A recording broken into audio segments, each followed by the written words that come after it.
I've actually been giving this a lot of thought lately, and it's something that's been weighing on me. We are so lucky that that baby is okay and safe and in loving arms right now because we all know that this could have gone much, much worse. A lot of people have been watching the Lacey Peterson documentaries and saying that this case reminds them of that.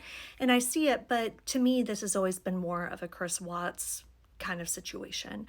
And right after Chris Watts killed Shanann, the mother of his children, he killed those babies too. And then he told police when they came and did a welfare check that Shanann told him that she had taken the kids to a friend's house. But they didn't buy his story.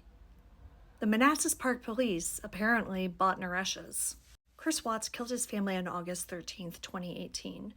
She was reported missing that same day, and the police did a welfare check that same day. On the 14th, he went on the news pleading for his family's safe return, much like Naresh did.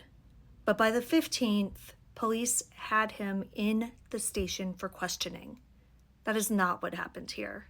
It wouldn't be another 2 weeks until Naresh was taken out of his home in handcuffs. Detectives came and interviewed him at his home, but there's a big difference between being interviewed in your home and being taken down to the station for official questioning. Not only did Naresh have weeks to clean up, to cover his tracks, to delete things, but he had weeks in which he could have harmed that baby. And we're so lucky that he didn't. I'm not a police officer. My husband is, but he's not local, so he's never done a welfare check. But to me, when somebody asks you to do a welfare check and tells you that something is out of the ordinary, and you go and do that welfare check and see absolutely no proof that that person is okay, that should raise some red flags. And there should be more follow-up than, okay, well, text us, call us if you hear anything.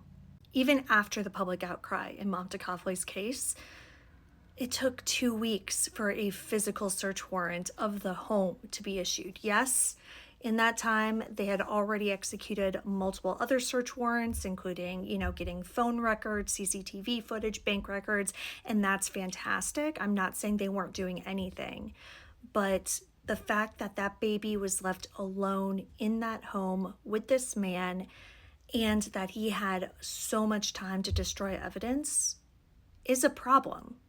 And we're at the very beginning stages of this case, but I'm hoping that this is going to be used as a learning opportunity, not just for the Manassas Park Police, but for police agencies in general, that we need to take these cases seriously from the beginning and not just take somebody's word for it. Not say that a woman has only been missing since July 31st because that's what her husband said when nobody else had heard from her for 2 days prior to that. There were red flags here from the very beginning that were overlooked. These are all things that law enforcement need to learn from.